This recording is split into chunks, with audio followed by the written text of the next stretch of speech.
the king, he making connections, he building his team, connecting the dreams. Lock in on the vision, gotta believe. Be about his business and you'll receive. Yeah, we crowned by the king. Yeah, we crowned by the king. Yeah, we crowned. Had to get to work, had to stop all the chit chat.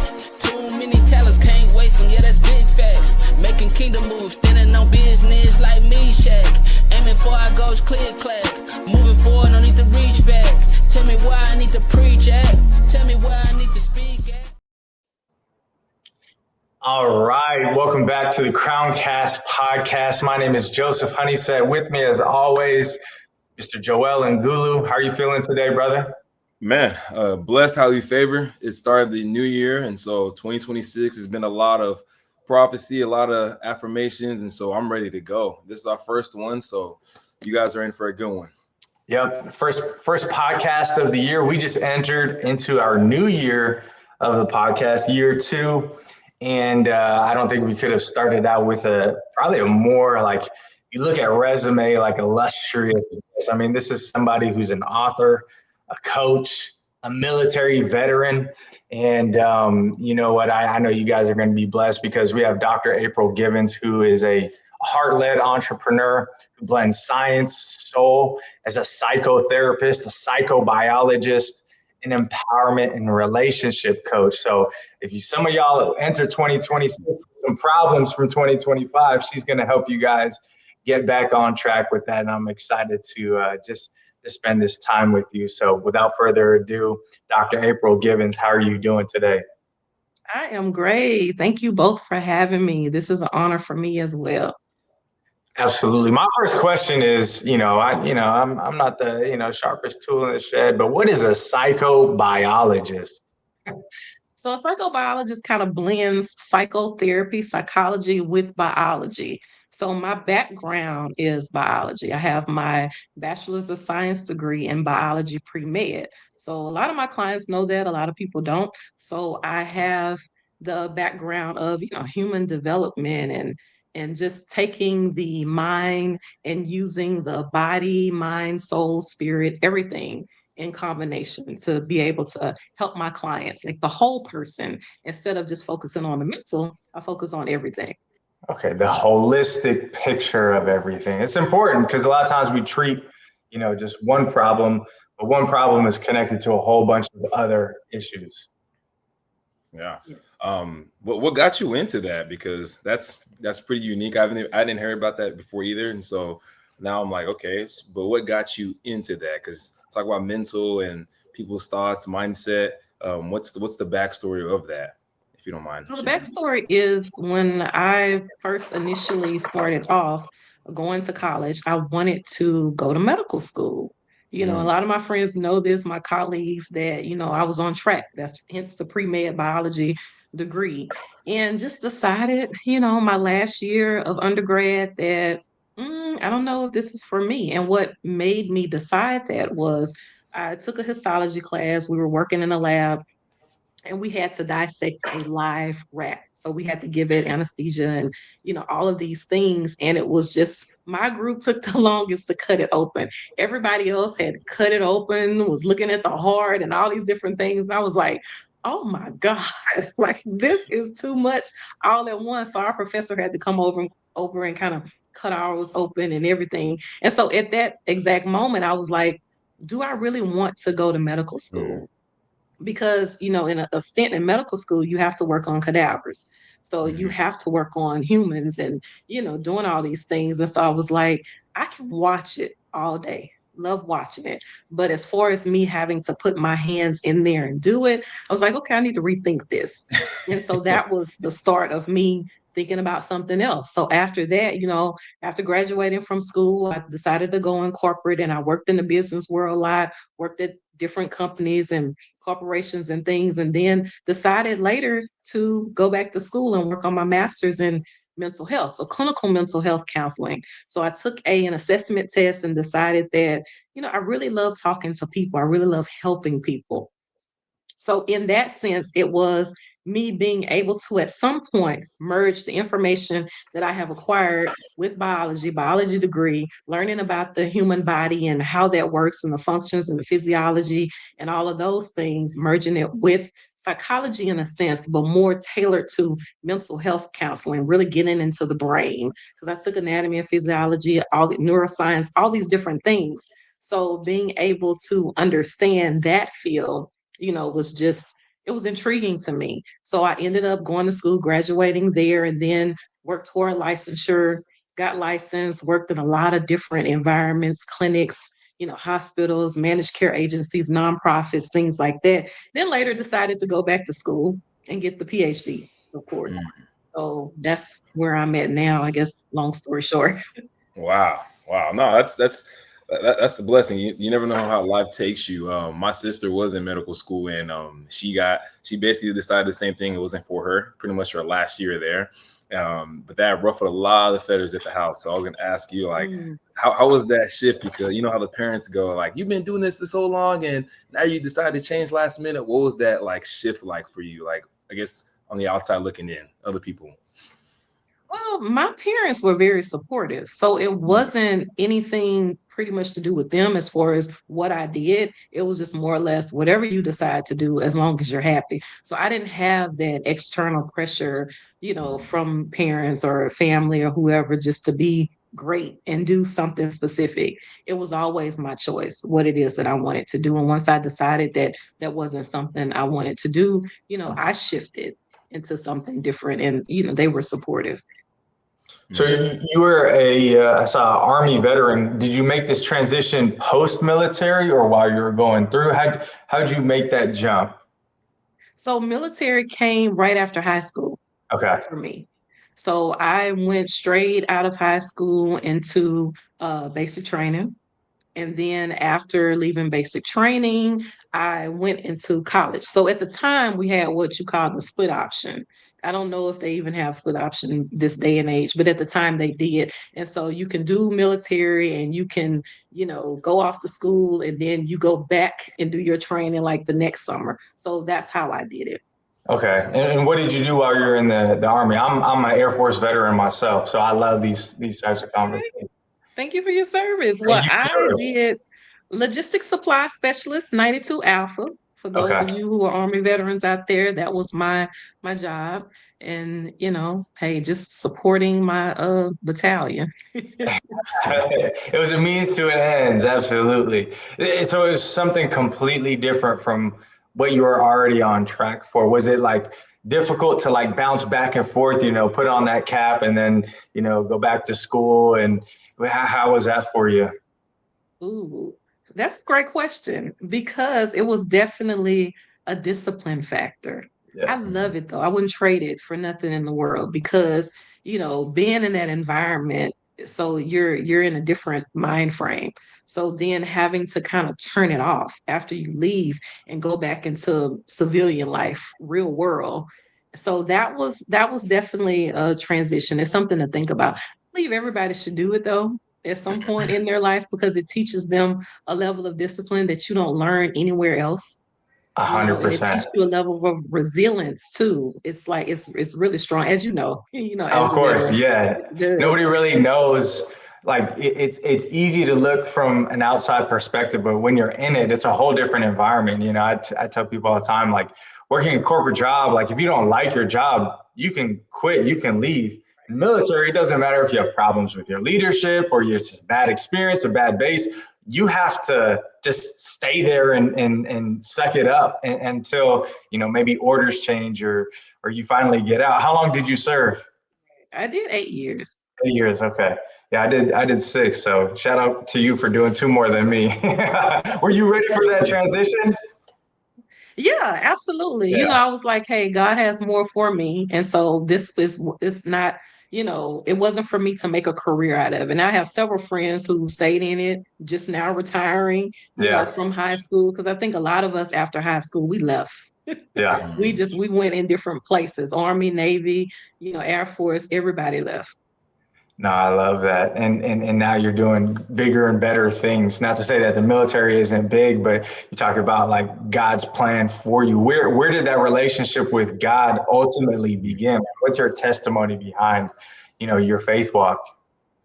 Oh wow, my faith started with just growing up and my grandmother. My grandmother recently passed. She passed in November, actually on Veterans Day, Oh 11/11. wow. Which is significant if you know anything, of course y'all know spirituality, 11/11, Yeah. so that was her, her transition, and she was 88 years old, which is a number of completion, Yeah. Yeah. when she passed. So, but my grandmother was, really spiritual too, and very like into her faith, and really, taught me to have like really strong faith. Even though if other people didn't believe it and didn't see it, it was always faith. My detour is our default is always let go and let God. Mm. I don't worry about anything and I pray about everything, Come on. because for me in my life, it has always worked out for me.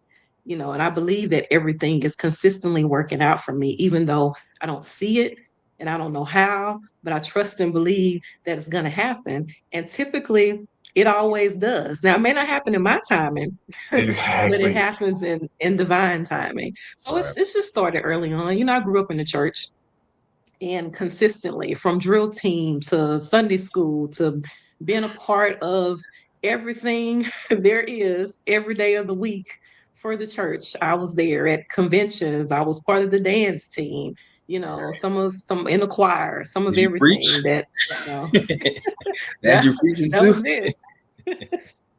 Right. So, and growing up, and I still, been a member of my current church now for since 2009. So Mhm. here since, transitioning from Louisiana, to Dallas. So I've always been that person, of strong faith. Praise God. I want to ask that how does that relate in the military? Like, because I'm naive, so like I have a lot of military friends, but some of them aren't saved, some of them are. So how does that transition while you're in the military, having to balance your faith and obviously structure and the world, right? And so can you talk about that a Yeah. little bit? Well, we went to church while in the military. That Mm, was a strong anchor for us, especially during training. We had different, so you have what Protestant church, you had different oh, wow. things, whatever Every religion what Sunday. people It believed was an in. escape Yeah, from basic training. But there's different right. churches. There's different churches Yeah, you can go to. Oh, On wow. that you can go to. Yeah. And so they would line us up and we would choose, what based on our faith, if you were Catholic, if you were Protestant, or, whatever. And, you would go to the church. And that was something that really got us through. Because, it's grueling. It's definitely a mind thing when you're in training. Oh my God. Yeah, Sundays it was church and grilled cheese. That's how it was for the Air Force. Like we always had that. And even if you didn't go to church, it was just an escape to get away from Yeah, the grueling processes you would have to go through. right. Wow. Yeah, I mean, because when I hear military, it just sounds so like brutal. I'm like, man, these guys are staying in their tents or where they're at, their station, and they're probably just seeing kumbaya, making their own church. That's sometimes I think about that. I'm like, okay, do they have structured church? But that's good to hear. But yeah, Yeah. You had mentioned, I love what you said about just how when you partner with God, and I'm paraphrasing what you said, you partner with God and He's intimately involved in your life. You don't have to worry. Right. Right. And being in the position that you are now, being a doctor and holistically, helping people, how much does that translate into your job with, mindset and getting people to understand really the faith, right? Like faith with action, because that's a big part of it that most, we're talking about like, hey, our military experience, he doesn't know what that is. Just like people that aren't Christians, they don't understand that peace Right. that you have while walking with God. Can you break that down? Well, the thing about it, I've been blessed to have clients who gravitate to me that are, spiritual or religious or have some form of Christian background. And so they invite it in, they bring it up. And once they bring it up, we open the door. So I don't, project my faith or anything onto anyone else. It's something that they willingly, talk about, which is good. And we capitalize on that. We talk about how them leaning on their faith can be beneficial for them with just mindset. It's all about 100%. changing mindset and your thought processes when you're dealing with anything in life. So I tell people all the time, in counseling is what you get out of it, but it's also having someone to change things around and just give you another perspective, Yeah. like help you see things differently from what you may not have even thought about, and also integrating that faith on a daily basis and practicing it using tools, different things that you can do to be able to help, center yourself, whether it's meditation, whether it's journaling, taking walks, spending time in prayer. Like all of these things are beneficial for your overall well-being. Absolutely. People always shame counseling. Like, I don't know why. Like, in the Christian community is like, you don't need the counsel, you got the Lord. But literally, when you read the scriptures, it says go receive counsel before you make a big decision. Like, Proverbs talks a lot about that, even for kings, like leaders, go receive counsel. And so, like, Right. I don't know why it's so looked upon like bad as for Christians to go get help, we'll get different perspective, because you're supposed to do that. You're supposed to get 2 or 3 confirmations before you move. And I don't know where it got away from the church, got away from people. For my family, we're African, so for sure it's always like, hey, go figure it out yourself, But I agree, like now counseling is becoming like more of a trend, but I think it's biblically. I think everything stems from the Bible, and so everything I see now today, it's just they just took it from the Bible. Whether it's a teaching lesson, whether it's a class, whether it's a seminar, something of value that they have some knowledge, they took it from the Bible. And so I see counseling a lot as like a way out. People are starting to do that more and more. And so, yeah, I just wanted to comment on counseling because that's huge today. And it I wanted is. to And ask. Oh, go ahead. Go ahead. well, people get, spiritual counseling. They go to their pastors and everything for guidance and stuff too. But a lot of times, and pastors are now being better about this today, where when they understanding that something is out of their scope, they are referring to, a licensed professional like myself to be able to go a little deeper with someone when they're having some, some trauma or different things that's going on like that the pastor really shouldn't touch on. But it's really integrating the faith. It's understanding, who you are first. I Mm-hmm. think that's important because a lot of people don't know who they are. So being able to understand who you are, getting yourself right and understanding, your higher power, and then navigating everything that comes along with life. Yeah. And I see that you're huge on affirmations. And so that's something I've heard about in the past, but this year I really stepped into it. Me and Joseph had a coach that she was strong into that. And so affirmations has been a thing. But for me, I've tried to teach people about it, even my own family. I'm like, hey, affirm things. It's biblical. Like, go get it. Go say it in the air. God, here's your calls, here's your prayers, here's your talks, right?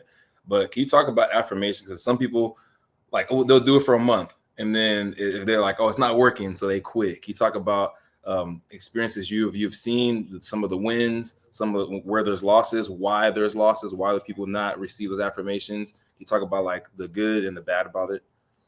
Right. So affirmations is something that I practice myself.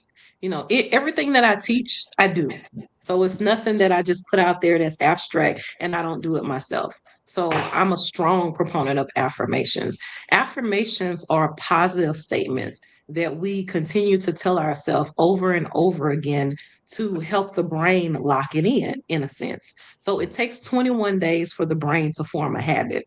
So if you repeat something in repetition, over and over again every day for 21 days, the subconscious mind will take root. And so, even though you may not believe these things initially that you're saying, if you repeat it over and over again for 21 days, the brain will allow you to believe it. So then you start to embody what that is. And the thing about affirmations is a lot of times people, they don't know how to say them. Mm-hmm. So feeling through it when you're saying them, but also sometimes phrasing it as a question so it can be believable. Some people reject it and it doesn't work for them because they don't believe what they're saying initially. So it's like you say, hey, I am successful. I am amazing. I am this. So if you're a person who has low self-esteem and you don't believe that you're amazing, you don't believe that you're handsome or you're beautiful or that, any of these things. So frame it in a question instead. Why am I so successful? Why Mm, am I an amazing person? So it takes the doubt out of it, but it forms a question. And so it allows you to think about that question as you're Mm. saying it. So that helps your subconscious, understand it a whole lot better, and you process it in a different way. So you can start to believe it. And then how should you measure like what's too high? Like if I'm like affirming like I want $1 million, I own $1 million, I own $1 million, and I'm consistently doing that, right? But let's say it's not feasible. Like what's too high and what's like too low of like a affirmation? Is there limits Well, to it? everything is feasible. Everything is feasible. get There's that nothing too mindset high. right. Right. There's nothing too high. The thing about it is where the disconnect comes is you have to believe that you're capable of manifesting $1 million. Mm. You can have $1 million. You can be a billionaire. You just have to believe it. So if you have any wobble in your subconscious about that thought, if that's too far fetched for you, then it's not going to happen. But you repeat it every day and you start to believe it. And then, things will start coming into your experience where you have to take what we call inspired action. So it's something that's going to happen to allow you to be able to get on that trajectory to attracting $1 million in your life. Mm. That's good. That's good. Faith and works. Yeah. But Yeah. no, I love like this topic of mindset. Like this is probably my favorite topic. Books and just, I'm a big proponent of it because everything goes down to mindset. Even your faith walk, just trusting in God, right? Like there's so much of your mindset to give everything. As Christians, we like to say like, "Oh God, this is yours," but so many people say that, and then they have that lack mentality, that fear mentality of like, "I know it's yours, but like, when are you going to show up?" And so like for me, this is just my opinion, if you can get your mindset right, everything else in your life will be a beneficiary of you having that proper mindset. Right. Yeah. But it's also eliminating all the negative things.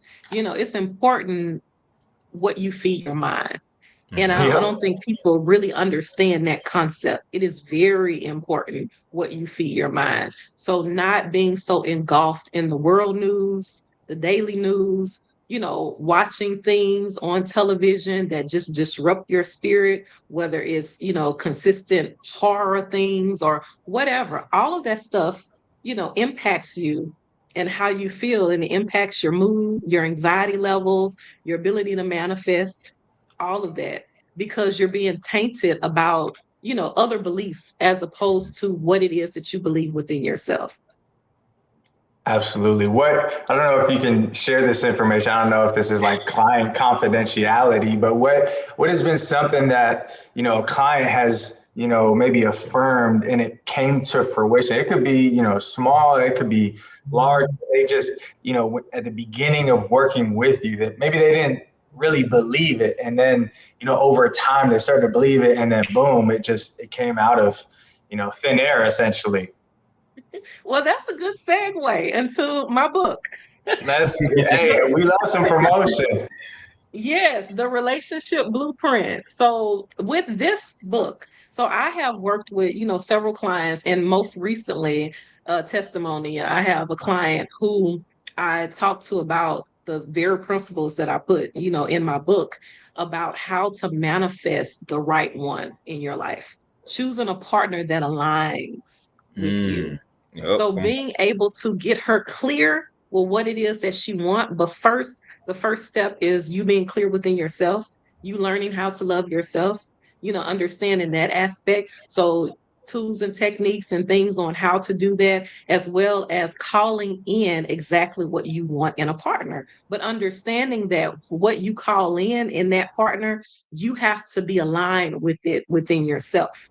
So you can't ask someone to have all these different things and you're lacking. Mm. You have to get yourself together first before you can attract the partner that's for you. Not perfect, but perfect for you.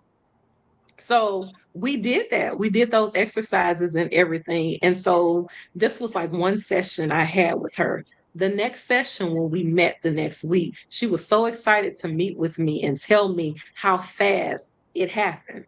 That literally the next 2 days after our session, when we went through everything, she did the exercises I told her to do, which was basically writing down her desires and what it is that she wanted. I'm talking about feeling it. It's one thing to write it down, but it's another thing to really get clear and feel it as if it has already manifested, that it's happening in your experience, walking the walk, how this makes you feel, how this person makes you feel. So with her actually doing the exercise, someone was called in and she just couldn't believe it. It was too good to be true. Like in the conversations and everything, and she was like, I like him. And it was the attraction was just so strong with him, basically first time him meeting her, wanting to, you know, call her his girlfriend and all these things. She was like, hold on, wait. Can we get to know each other more first? And all of these things. It was just like, it was just fate. And so she was like, I just can't believe that it works so fast. Like now I'm scared. Now you have to tell me, you have to show me how to keep this. So that's a strong testimony. And that's something that, you know, that I was proud to see. Like, okay, when you get clear, you can get what it is that you want.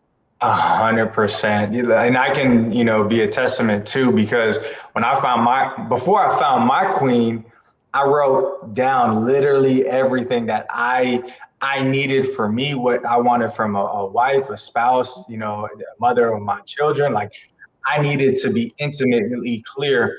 And that way you say no to all the ones that don't fit those boxes. And that's when, we met. I'm like, every box checked off because I was looking for exactly that. Wow, we need more of you, doctor, because going into 2026, I'm going to a lot of weddings. Some of them are great. Some of them like y'all moving a little too fast. Y'all aligned, and so there's a lot of people that need relationships right now. So I'm happy we're doing this because people are going to get value from this. I want to talk about the alignment.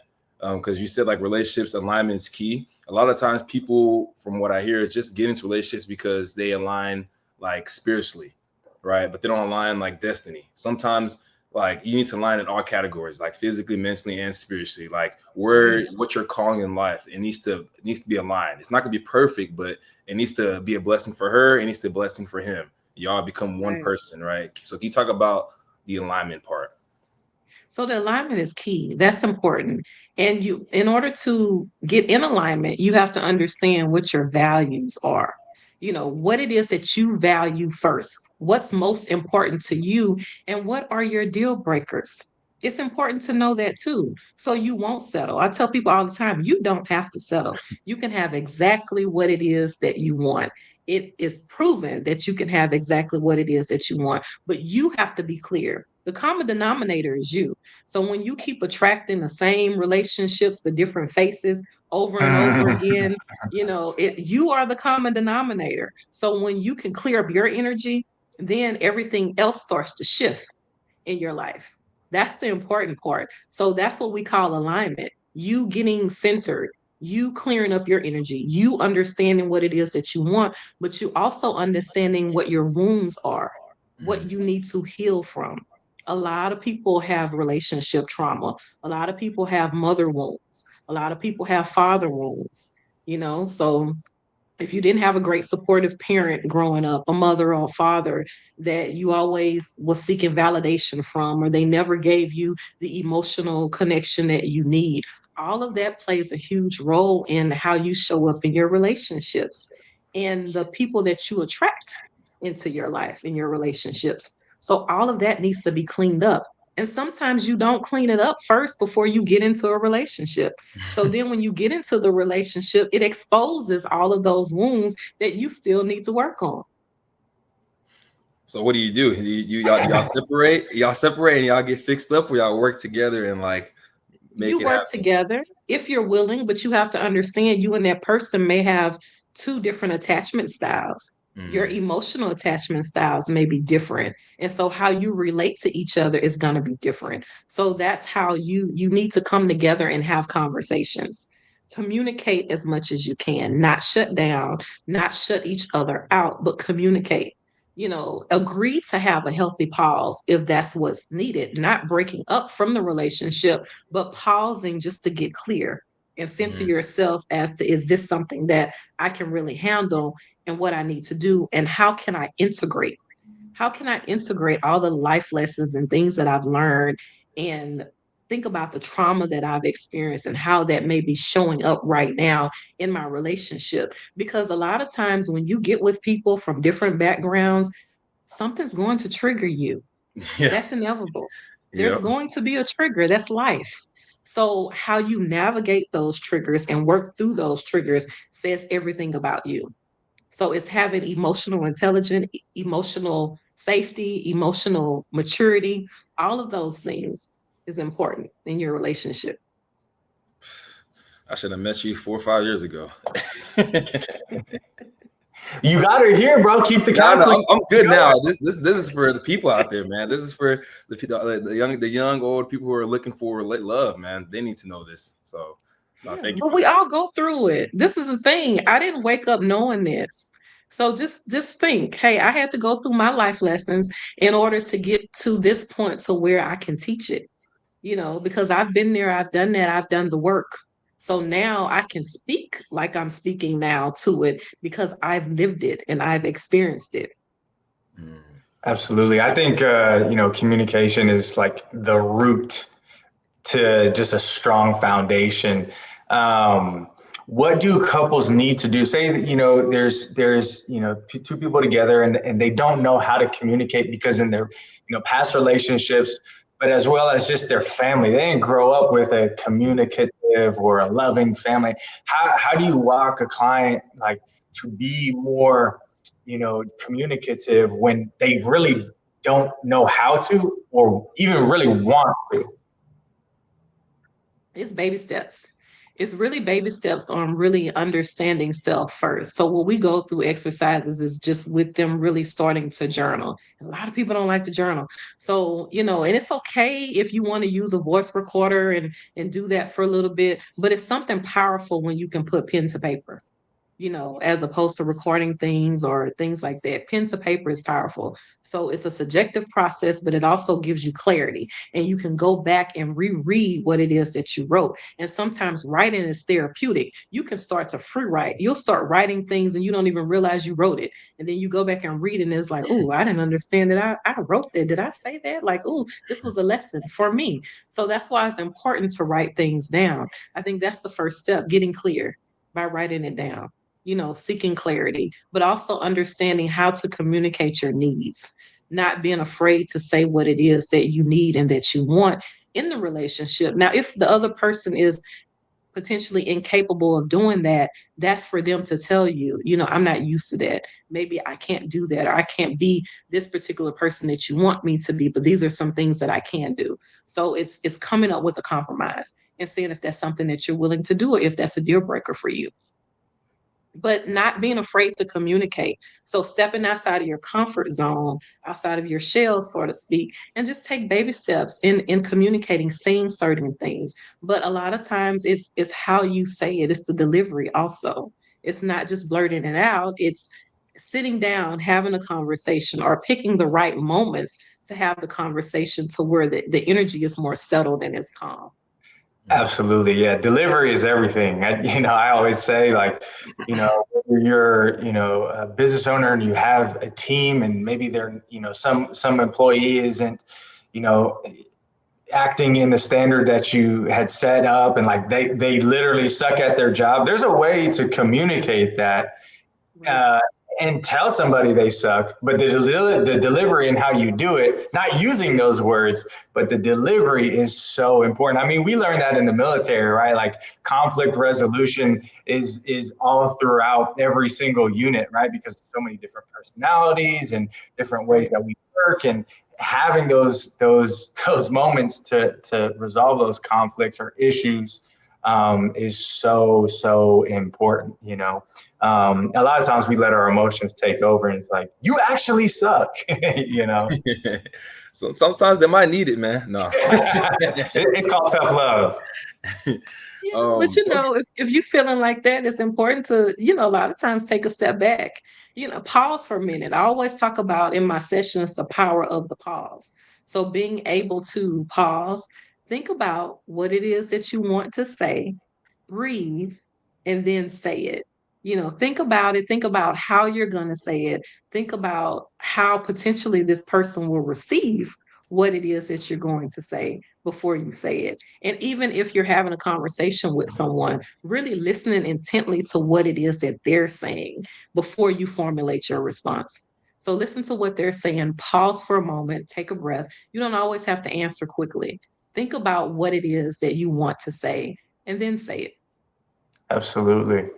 Yeah, I had an old mentor a few years back, maybe 5 or 6 years back, and he was working on some business deal with somebody, and I guess the other guy was furious that like the product or the service, I can't remember exactly what it was, wasn't like all there at that moment in time.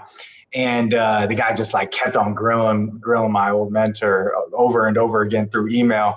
And it took him like 3 days to respond. And he's like, why are you just getting back to me? He's like, because there's this rule, a 72-hour rule that I place for my own life. That way I don't respond to you the way that I actually want to respond to you. I got to take 72 hours, take a break, check myself, and then we can move forward from there. That's good. That's self-discipline. Absolutely. 72 hours is a long time. That's good. Handle it right now. Your book. Let's talk about your book real quick. The relationship blueprint. I love the title of that, by the way. Let's break down. What is the blueprint? Give us some game. We need that. So the blueprint, you got to get the book. You like how I threw that alley-oop for you? But seriously, so the title of the book is The Relationship Blueprint, Choosing the Right One, a step-by-step guide to finding love that lasts. So that's and it has like, the little blueprint, if y'all can kind of see it on there. But what I do in this book is I talk about, in chapter 1, loving yourself, like I said, getting in alignment.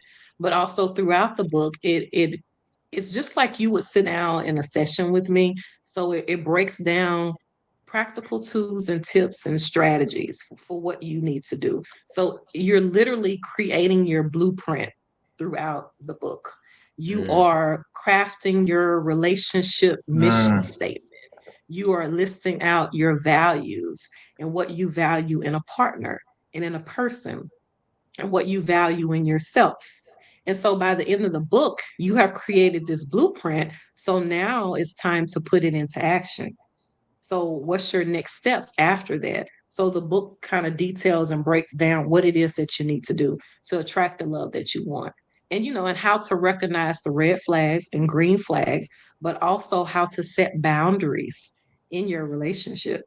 And that's important.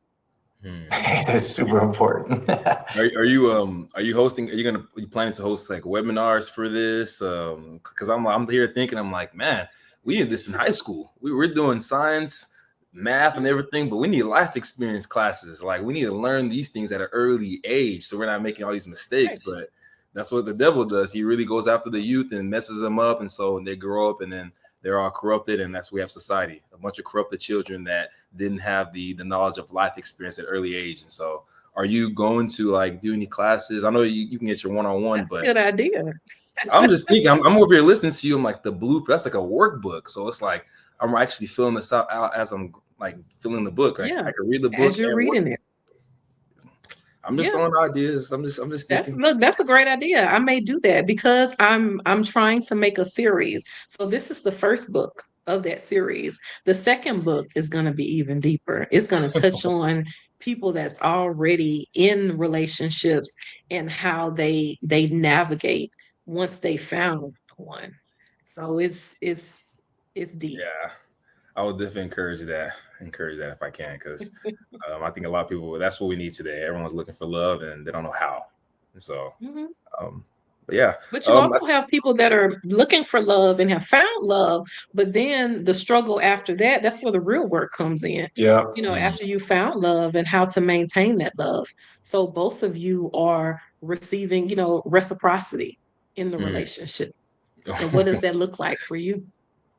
That's good. Okay. I mean, I was kind of going to lead into the book as well, but Joseph beat me, so I appreciate that, brother. But as far as like the daily, like your daily encouragements, right? The daily, like the guide that you have, how do you decide what to put out? And the second thing, could you maybe give us a couple of tips or quick nuggets that you see often, or people comment to you about your videos? People are asking these certain questions. What are those like common ones that you get, and can you give us some tips on that?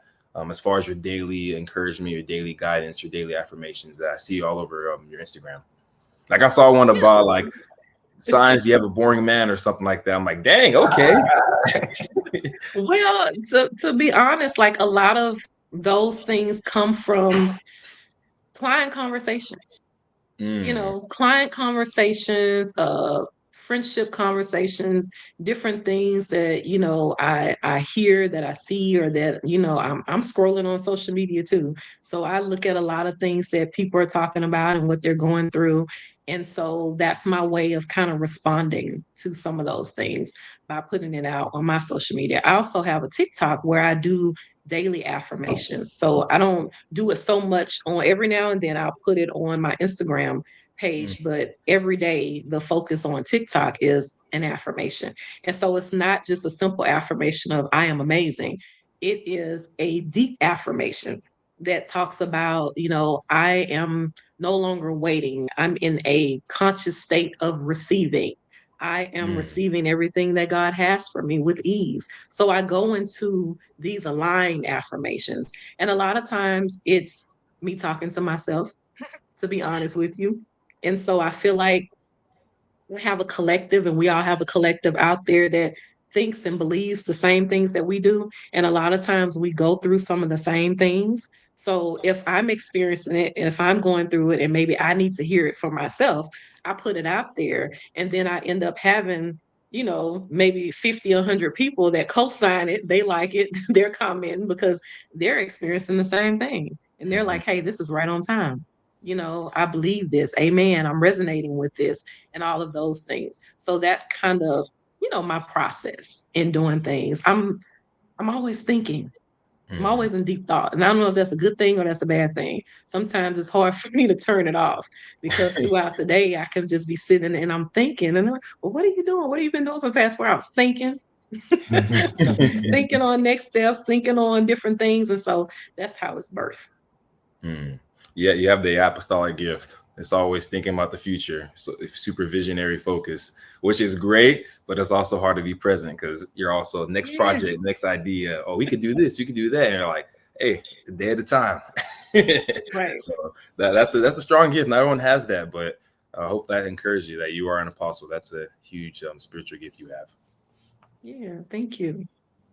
So your next book, you're already talking about it. When can everybody expect for that to come out?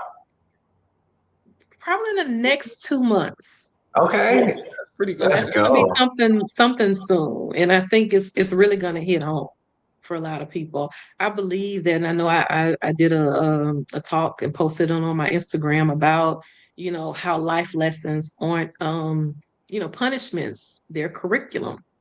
I saw and a that. lot of times we're placed here for a reason. And I believe that for me, the reason is, I always wonder, like, why do I have to live these life lessons before I teach it? But it lends toward honesty and credibility. Yeah. It gives people something to latch on to, and then they trust me in my deliverance because they know I'm not just speaking from theory. It's more or less, hey, she's lived this. This is lived experience. She has experienced this. This is how she's helped other people. This is how she's helped herself. So now she can put it out there to the world. So I just feel like I'm a vessel. Absolutely. Yeah. So many people complain about maybe their struggles, or they have plans and the plans go in the opposite direction. I mean, we were just doing a Bible study, I think maybe 2 weeks ago, and we were talking about the Israelites going through the desert. And, it took, so much longer for them to actually get to the promised land because the people weren't ready, right? They fully didn't submit to God. But we broke down a verse at what is it, Deuteronomy? Do you remember, Joel? I don't know the exact verse. I think it was maybe Deuteronomy 2, verse 8. I think it was something like that, but it said the Lord your God led you to the desert, right? So a lot of the times we like to blame the devil or blame somebody else that like, oh man, I'm going through this in my life. No, you're there for a purpose. You're going through that tough season because that's what really is going to mold you to become the person that you want to become to get you to the result that you want to. Just like you're talking about your experiences, right? Everything you went through is on purpose. It's a learning lesson, you know. And I wish we all had the emotional maturity to understand, like, this is actually for me. It's not against me. It's for me. It's going to build me up to who I want to be or who I want to be with or create the thing that I want to create. So I love that. I love that you teach from your personal experiences because so many people teach from theory. We talk about theory. Hey, this book says this. It's like, no, I went through this. And ultimately, that is why we are here on earth, right? Like, we go through things to let other people know, like, I went through this. I got through this. So I know that if I went through this, you can too. Right. Yeah, absolutely. And a lot of things that we go through is not for us. You know, I learned that a long time ago. Sometimes you're walking through things so you can be that guide for other people. You know, just from in my beginning journey of going into mental health and being a therapist, you know, it's a lot of things that I've experienced in my life that have really helped my clients, you know, in sessions to when, you know, they've experienced something and they talk about it. And I just take that little moment to self-disclose. And it's like, wow, you didn't have to tell me that, but thank you for telling me that. That really helped me. Absolutely. Now you're like, this is why I went through this. It's for you. Right. Oh my God, I'm tired of going through things for people. No, that's good. Man, I said I had a good question to ask you, but I just had a brain fart right now. I'm like, what was that question? Because it was going to be a good one. I was saving it for the end, but until I think about it, Joseph, pick me up. Yeah, Dr. April, where can everybody find you? Where can they get their book? What events or talks do you have coming up where people can go attend? How can they get connected to work with you? Kind of promote yourself for the next couple of seconds. Well, definitely they can check me out on Instagram at dr.aprilgivens, APRILGIVENS. Also, my website, DRAPRILG, draprilg.com. And on that website, they have links to my books, as well as there's a link to do a consultation with me. You can have a strategic clarity session, one-on-one private consultation, so they can book it directly, you know, on my website. So yeah, so follow me, you know, on those channels, and I will do some updates on some things to come. I love it. Joel, do you remember it? No, I didn't remember it, man. I was over here thinking, I'm like, he talking, man. I don't remember what. I think we'll definitely do a part 2 because there's so much knowledge into this. I really wanted to get into Neuralink and thinking things, not Neuralink. What's neuroscience? Neuroscience, yes. Neuralink is Elon Musk, but I wanted to get into some neuroscience, but we didn't have the time for it. So maybe we'll do a part 2, and then maybe I remember that question. But I do, if you don't mind, if you want to take this time, just like last minute encouragement, last minute things, maybe things you're made videos you're working on that you want to encourage the audience with. Maybe share a quick testimony of like, hey, have my book, I'm being successful. Give me like a story where you hit rock bottom, where you had to pivot while you're on your journey that can encourage someone. But I just want to give this last moment for you to share something you want with the audience. Okay. So a small, I guess, disclosure on my journey. And I think, you know, if you kind of Google, I've done features and different things. And I talked about this, the very first feature that I did, and I think it was for Voyage magazine, where I talked about a relationship that I was in. You know, a lot of people don't know. I've been a single parent for years. You know, I have 2 amazing kids, 18 and 11. My kids are very spiritually grounded. They're really smart.